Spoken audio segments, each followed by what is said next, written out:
नमस्कार दोस्तों, हिंदी मंजूषा चैनल में आप सभी का स्वागत है। दोस्तों, मैं आज आपके लिए इस चैनल में हिंदी वर्णमाला से एक प्रश्नोत्तरी सीरीज लेकर आया हूं, जो आपको परीक्षा में निश्चित तौर पर मिलने वाला है।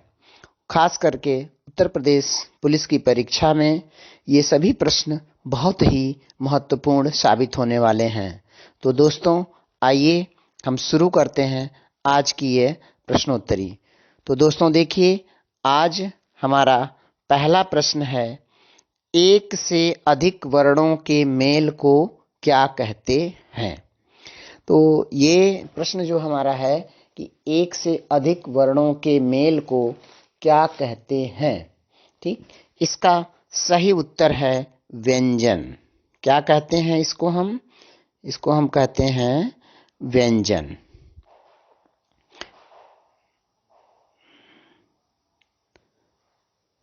ठीक, एक से अधिक वर्णों के मेल को हम क्या कहते हैं, व्यंजन कहते हैं। ठीक, अब इसके बाद हमारा दूसरा प्रश्न देखिए है, स्वतंत्र रूप से उच्चरित होने वाली ध्वनियां कहलाती हैं। तो स्वतंत्र रूप से उच्चरित होने वाली ध्वनियां कौन सी होती हैं? वो ध्वनियां होती हैं स्वर ध्वनियां। ठीक, ये है स्वर ध्वनियां। देखिए, स्वतंत्र रूप से उच्चरित होने वाली ध्वनि कौन सी है? स्वर ध्वनि है। ठीक, अब इसके बाद हमारा तीसरा प्रश्न है, वो है निम्न में संयुक्त स्वर नहीं है। मतलब कि कौन सा संयुक्त स्वर नहीं है। तो इसमें जो चार ऑप्शन दिए हुए हैं, इसमें ई शब्द जो है वो संयुक्त स्वर नहीं है। तो ये विकल्प हमारा ई, यानी कि तीसरा विकल्प सही है। ठीक है, इसके बाद अब हमारा अगला प्रश्न है, ये आ रहा है, निम्न में अग्र स्वर कौन सा है। अग्र स्वर जिह्वा के आधार पर जो इसका उच्चारण स्थान होता है, उसके आधार पर अग्र स्वर होता है। तो ये हमारा अग्र स्वर इसमें से कौन सा है? अग्र स्वर, इसमें प्रश्न है, अग्र स्वर कौन सा है? ई, ओ, आ। तो ई ए। देखिए कितने होते हैं।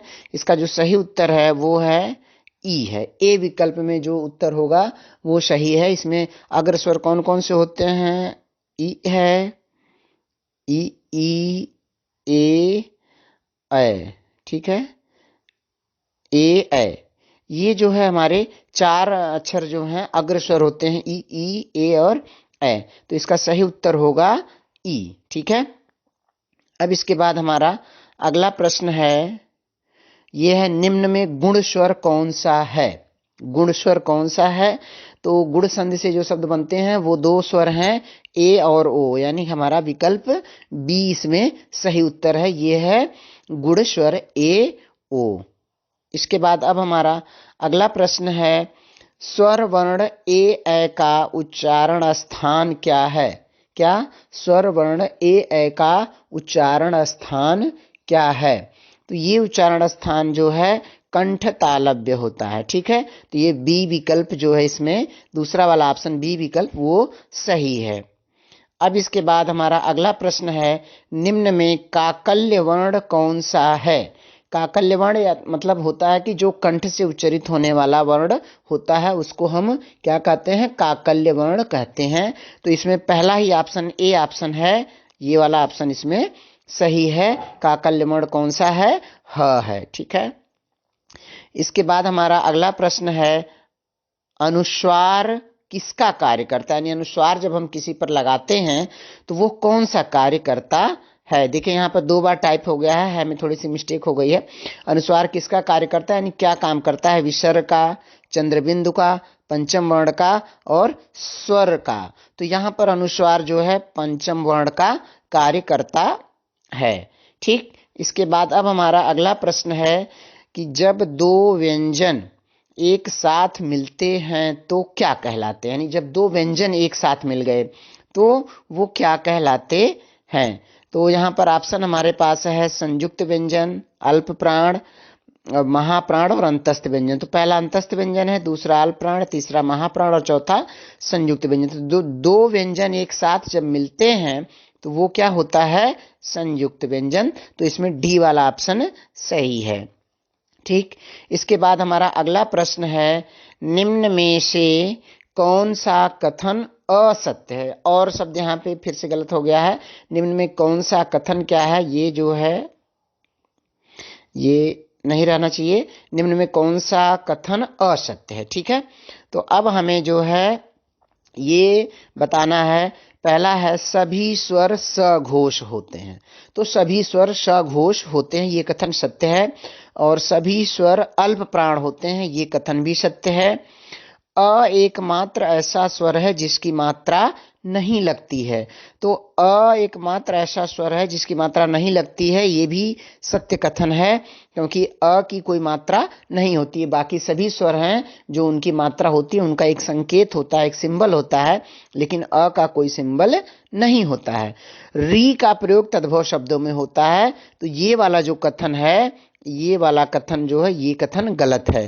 तो यहां पर ये विकल्प जो असत्य, ये वाला डी वाला विकल्प जो है ये सही होगा, क्योंकि इसका प्रयोग हमेशा किसमें होता है, तत्सम में होता है। तो इसमें हमारा डी विकल्प सही होगा। प्रश्न के अनुसार असत्य होगा तो प्रश्न के अनुसार ये सही हो जाएगा। डी का प्रयोग तद्भव शब्दों में होता है, ये कथन गलत है। तो प्रश्न के अनुसार यही डी विकल्प इसमें सही होगा। ठीक है, अब इसके बाद हमारा अगला प्रश्न है, सभी स्पर्श व्यंजन किस वर्ग में है। सभी स्पर्श व्यंजन किस वर्ग में है। देखिए, तो स्पर्श व्यंजन जो होता है, क से लेकर म तक, यानी क वर्ग, च वर्ग, ट वर्ग। देखिए क्या होता है, क वर्ग होता है सभी, दूसरा क, च, ट, त और प वर्ग। ये जो है इसमें होता है क, च, ट, त, प वर्ग के जो अक्षर होते हैं वो सभी स्पर्श व्यंजन होते हैं। तो अब क वर्ग का मतलब हो गया क, ख, ग, घ, अंग, यानी 5 अक्षर एक वर्ग में होते हैं। तो अब हमें ये देखना है कि किसमें सभी, किस वर्ग में, यानी किस ऑप्शन में सभी अक्षर जो है स्पर्श व्यंजन के हैं। तो देखिए, इसमें पहला है क, य, ल, ह। तो य और ल क्या है, य, र, ल, व, ये अंतस्थ व्यंजन है, तो ये स्पर्श व्यंजन में नहीं है। फिर क्या है, क, प, ट, त। ये जो अक्षर है, देखिए क वर्ग का पहला अक्षर, प वर्ग का, ट वर्ग का और त वर्ग का पहला अक्षर है। तो यहां पर कौन सा, ये जो हमारा ऑप्शन इसमें है, ये इसमें सभी अक्षर जो है स्पर्श व्यंजन हो रहे हैं। तो ये वाला ऑप्शन जो हमारा बी वाला ऑप्शन इसमें सही है, कि इसमें सभी व्यंजन जो हैं इस ग्रुप में, इस वर्ग में, ये स्पर्श व्यंजन वाले हैं। अतः ये बी विकल्प वाला उत्तर सही होगा। ठीक, अब इसके बाद हमारा अगला प्रश्न है, दंत्योष्ठ ध्वनि कौन सी है। दंत्योष्ठ यानी दंत और ओष्ठ से होने वाली ध्वनि कौन सी है। तो ये होता है, वह अक्षर होता है। तो वह अक्षर हमारा क्या है, पहले विकल्प यानी ए में ही सही है। तो हमारा पहला विकल्प ये सही हो गया, वह दंत्योष्ठ ध्वनि है। अब इसके बाद हमारा अगला प्रश्न है, निम्न में कौन सा दंत्य वर्ण है। दंत्य वर्ण यानी जिसका उच्चारण स्थान दांत से होता है। तो इसमें जो है त वर्ग के अक्षर जितने भी आते हैं, कौन से, त वर्ग के अक्षर, त वर्ग के अक्षर, ये सभी क्या होते हैं, दंत्य वर्ण होते हैं। तो इसमें त, थ, द, ध, न। तो इसमें जो हमारा द आ रहा है और ये हमारे सी विकल्प में उपलब्ध है। तो इसलिए ये विकल्प जो हो गया सही हो गया। प्रश्न 13 का, निम्न में कौन सा दंत वर्ण है। द वर्ण जो है वो दंत वर्ण है। ठीक, इसके बाद हमारा अगला प्रश्न है, निम्न में कौन सा वर्गीकरण जिह्वा के आधार पर नहीं है। निम्न में कौन सा वर्गीकरण जिह्वा के आधार पर नहीं है। देखिए, जिह्वा के आधार पर, यहाँ पर आपको मैं बता दूं कि जिह्वा के आधार पर वर्गीकरण जो होता है, अग्र स्वर होता है, पश्च स्वर होता है और मध्य स्वर होता है। इसके जिह्वा के आधार पर जो वर्गीकरण है, इसके 3 भेद हैं। ठीक है, जिह्वा के आधार पर वर्गीकरण के कितने भेद हैं? 3 भेद हैं। ठीक, तो अब यहाँ देखिए अग्र स्वर है, पश्च स्वर है, मध्य स्वर। विवृत स्वर जो है वो जिह्वा के आधार पर नहीं है, ये होठों के खुलने की स्थिति के आधार पर यह विभाजन है। तो संवृत और विवृत होता है, तो यहाँ पर ये वाला विकल्प हमारा सही होगा कि विवृत स्वर जो है जिह्वा के आधार पर विभाजन इसका नहीं है। ठीक है, अब इसके बाद हमारा अगला प्रश्न है, निम्न में पार्श्विक ध्वनि कौन सी है? पार्श्विक ध्वनि होती है जिसमें दोनों ओर से जब हम उच्चारण करते हैं ध्वनि का तो दोनों ओर से हवा निकलती है जिसमें। ठीक है, क्या होता है? दोनों ओर से हवा निकलती है। ठीक है, हवा निकलती है। तो ऐसा अक्षर जो होता है वो है ल। तो यहां पर हम देख रहे हैं कि ल हमारे डी ऑप्शन में सही है, इसलिए ल क्या है? ये पार्श्विक ध्वनि है। इस विकल्प का उत्तर हो गया ल। अब हमारा अगला प्रश्न है, हिंदी किस लिपि में लिखी जाती है? तो हिंदी जो है आप सभी को पता है दोस्तों, ये क्या है? देवनागरी लिपि में लिखी जाती है, इसलिए इसका उत्तर हो गया बी विकल्प में देवनागरी है। ठीक, अब इसके बाद हमारा अगला प्रश्न है, हिंदी में शुद्ध व्यंजनों की संख्या कितनी है? हिंदी में शुद्ध व्यंजनों की संख्या जो है कुल मिलाकर 33 व्यंजन जो होते हैं वो शुद्ध है। तो ये हमारा डी वाला ऑप्शन सही है। इसमें स्पर्श व्यंजन होते हैं सभी, स्पर्श व्यंजन और अंतस्थ व्यंजन और ऊष्म व्यंजन। ठीक है, ये 3 तरह के होते हैं। तो ये 25 स्पर्श व्यंजन, अंतस्थ व्यंजन 8 और ऊष्म व्यंजन भी, अंतस्थ व्यंजन 4, ऊष्म व्यंजन 4 और 25 जो है स्पर्श व्यंजन होते हैं। यही जो है इनकी संख्या जो है होती है कुल मिलाकर 33। यही हिंदी में शुद्ध स्वर माने जाते हैं। ठीक है, अब देखिए हमारा अगला प्रश्न है, सभी अंतस्थ वर्ण किस वर्ग में है? यानी किस विकल्प में सभी अंतस्थ व्यंजन हैं? तो अंतस्थ व्यंजन कौन कौन से होते हैं? य, र, ल और व। ये जो है क्या है? 4 अक्षर जो हमारे होते हैं वो अंतस्थ व्यंजन होते हैं।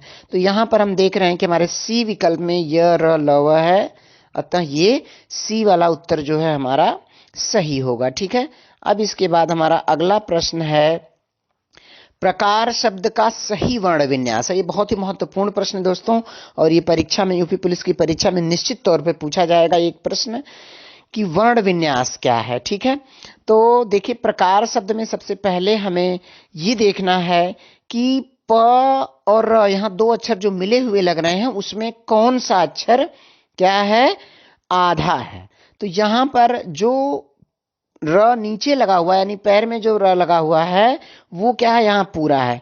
तो यहाँ र जो है ये पूरा अक्षर है। ठीक, और प क्या है? ये आधा है। प क्या है? आधा है। तो अब इसके आधार पर हमें क्या करना है? इसका वर्ण विन्यास सही वाला देखना है। तो हम देखिए प अक्षर आधा है, तो जो अक्षर आधा रहता है उसमें हम हलंत लगा देते हैं और उसके साथ कोई भी स्वर वर्ण नहीं जुड़ता है। तो हम यहाँ देख रहे हैं कि जो बी विकल्प हमारा है उसमें देखिए प है, उसके बाद आधा अक्षर, प आधा है, र पूरा है, तो र के साथ अ जुड़ गया, फिर क में आ की मात्रा जुड़ गई है, फिर र और अ की मात्रा, इसलिए इसमें जो है बी वाला विकल्प जो है ये सही है, सही वर्ण विन्यास है। इसको आप अच्छी तरह से देख लीजिएगा क्योंकि इस प्रकार के प्रश्न परीक्षा में निश्चित तौर पर मिलने वाले हैं। अब इसके बाद देखिए दोस्तों हमारा अगला प्रश्न है, स्पर्श व्यंजनों की कुल संख्या कितनी है? अभी मैंने पीछे प्रश्न में आपको बताया था स्पर्श व्यंजन क से म तक होते हैं। कहां तक होते हैं? क से म तक। ठीक, तो ये जो अक्षर हो रहे हैं कुल 25 अक्षर होते हैं। तो ये हमारा ए वाला विकल्प इसमें सही है। स्पर्श व्यंजनों की कुल संख्या कितनी है? 25 है। अब इसके बाद हमारा अगला प्रश्न है, ये है निम्न में प्रकंपित व्यंजन कौन सा है? क्या प्रकंपित व्यंजन कौन सा है? तो र अक्षर जो होता है वो हमारा क्या है? प्रकंपित व्यंजन है, यानी जिसके उच्चारण करते समय हमारे जिह्वा में क्या होता है? कंपन होता है, तो वो क्या होता है? प्रकंपित व्यंजन होता है। तो दोस्तों ये हमारा अगला प्रश्न रहा, द्विगुण व्यंजनों का निम्न में से एक नाम यह भी है। क्या प्रश्न है? द्विगुण व्यंजन। द्विगुण व्यंजनों को हम और किस नाम से जानते हैं? प्रश्न का आशय यह है कि इसमें एक नाम से हम इसे और भी जानते हैं, वो कौन सा नाम है? ठीक है, तो देखिए यहां पर पहला ऑप्शन है बीजाक्षर है। बीजाक्षर नहीं होता है, हम मूल स्वरों को, मूल ध्वनियों को हम बीजाक्षर कहते हैं। दूसरा जो ऑप्शन है यहां पर विकल्प में ताड़न जात है, तो इसका सही उत्तर होगा ताड़न जात। हम द्विगुण व्यंजनों को ताड़न जात या उत्क्षिप्त भी कहते हैं, उत्क्षिप्त व्यंजन भी इसको कहा जाता है, उत्क्षिप्त या ताड़न जात। तो यहां पर ये जो विकल्प मिल रहा है ये ताड़न जात सही है, इसलिए इस प्रश्न का उत्तर क्या हो गया? ताड़न जात। आगत ध्वनियां क्या है? जो ध्वनियां दूसरी भाषा से हिंदी में आई हैं उनको हम आगत ध्वनियां कहते हैं, और गृहीत ध्वनियां जो ग्रहण कर ली गई हैं, हिंदी में दूसरी भाषा से हैं लेकिन उनको ग्रहण कर लिया गया है, तो वो गृहीत ध्वनियां हैं। अब देखिए हमारा अगला प्रश्न है, एक ही वर्ण का दो बार साथ आना क्या कहलाता है? यानी एक ही वर्ण व्यंजन का दो बार आ जाए तो उसको हम क्या कहते हैं? जैसे पहले इस प्रश्न को समझिए, जैसे एक उदाहरण मैं बता रहा हूं, ये लिख दिया गया बच्चा, ठीक। तो अब बच्चा शब्द में देख रहे हैं कि च और च दो वर्ण है, दो बार आए, एक बार आधा आ गया, एक बार पूरा आ गया। तो जब इस तरह की ध्वनियां आ जाती हैं तो उनको क्या कहा जाता है? तो उसके लिए एक शब्द है द्वित्व वर्ण। इसको क्या कहा जाता है? द्वित्व वर्ण। इसमें इस तरह से भी प्रश्न पूछा जा सकता है कि दिए गए शब्द में कौन सा वर्ण द्वित्व वर्ण है? तो यहां पर क्या है? च वर्ण जो है वो क्या हो गया है? ये द्वित्व वर्ण हो गया है। तो एक ही वर्ण का दो बार एक साथ आना द्वित्व वर्ण कहलाता है, ठीक है। अब देखिए हमारा अगला प्रश्न आ रहा है आपके सामने, वो है भाषा की सबसे छोटी सार्थक इकाई क्या है? यहां ध्यान देने की बात है, इस तरह का भी प्रश्न आपको वर्णमाला में से अगर पूछा जाएगा तो निश्चित तौर पर पूछा जाएगा कि भाषा की सबसे छोटी इकाई क्या है, ठीक है। अर्थ के आधार पर भाषा की सबसे छोटी इकाई क्या है, या भाषा की सबसे छोटी सार्थक इकाई क्या है, ठीक है। तो यहां पर देखिए भाषा की सबसे छोटी इकाई अगर हम पहले बात करें तो वो क्या है? ध्वनि है। दूसरा प्रश्न अगर बनता है कि लिखित रूप में भाषा की सबसे छोटी इकाई क्या है, तो वो क्या होगा? वर्ण होगा। और अगर ये कह दिया जाए कि भाषा की सबसे छोटी सार्थक इकाई, जैसा कि इस प्रश्न में पूछा गया है, भाषा की सबसे छोटी सार्थक इकाई क्या है, तो वो क्या है? शब्द होता है। यानी शब्द जो है सबसे छोटा इकाई है जो एक अर्थ प्रदान करता है। तो यहां पर ये हो गया उत्तर इसका शब्द। भाषा की सबसे छोटी सार्थक इकाई शब्द। अगर केवल ये पूछा जाए कि भाषा की सबसे छोटी इकाई, अगर सार्थक शब्द को न लगाया जाए, इसको अगर हटा दिया जाए, तब हमारा उत्तर हो जाएगा वर्ण हो जाएगा। तब उस केस में हमारा उत्तर क्या हो जाएगा? वर्ण हो जाएगा। तो यहां आपको यह ध्यान रखना है कि भाषा की सबसे छोटी सार्थक इकाई बतानी है, जो कि क्या है? वो शब्द है, ठीक है। आपको अच्छी तरह से इस पे समझ में आ गया होगा। अब देखिए हमारा अगला प्रश्न आ गया है, दो वर्णों का बिना ध्वनि परिवर्तन के आपस में मिलना क्या कहलाता है? यह भी बहुत महत्वपूर्ण है कि जब दो वर्ण आपस में मिलते हैं बिना ध्वनि परिवर्तन के मिलते हैं, यानी उसमें कोई ध्वनि परिवर्तन नहीं होता, तो उसको क्या कहते हैं? अगर ध्वनि परिवर्तन हो जाता है तो ध्वनि विकार उसको कहेंगे, उसको हम कहते हैं संधि कहते हैं, ठीक है। लेकिन अगर बिना किसी ध्वनि परिवर्तन के आपस में मिलता है तो उसको हम कहते हैं, क्या कहते हैं? संयोग कहते हैं। तो दोस्तों इस तरह से ये आज रहा हमारा प्रश्न। 25 प्रश्नों की ये सीरीज थी जो कि निश्चित तौर पर आपके लिए बहुत ही उपयोगी होगी, और पुलिस की परीक्षा में, जो उत्तर प्रदेश पुलिस की परीक्षा होने वाली है आगामी 17 और 18 फरवरी को, इसमें से आपको निश्चित तौर पर 10 प्रश्न मिल सकते हैं, लेकिन चूंकि वर्णमाला से आपको 2 या 3 प्रश्न ही पूछे जाएंगे, तो इसमें से 10 से 15 प्रश्न जो है बहुत ही संभावित हैं, जो कि आपको परीक्षा में हूबहू मिल सकते हैं। बाकी जो भी ये प्रश्न सीरीज है बहुत ही महत्वपूर्ण है, आप इसको बहुत ध्यान से पढ़िएगा दोस्तों। इसके साथ ही अगर आप मेरे चैनल पर पहली बार आए हैं तो आप इसी तरह की और भी प्रश्नोत्तरी को प्राप्त करने के लिए मेरे चैनल को सब्सक्राइब जरूर कर लीजिए, ताकि आपको आगे इसका नोटिफिकेशन मिलता रहे। धन्यवाद।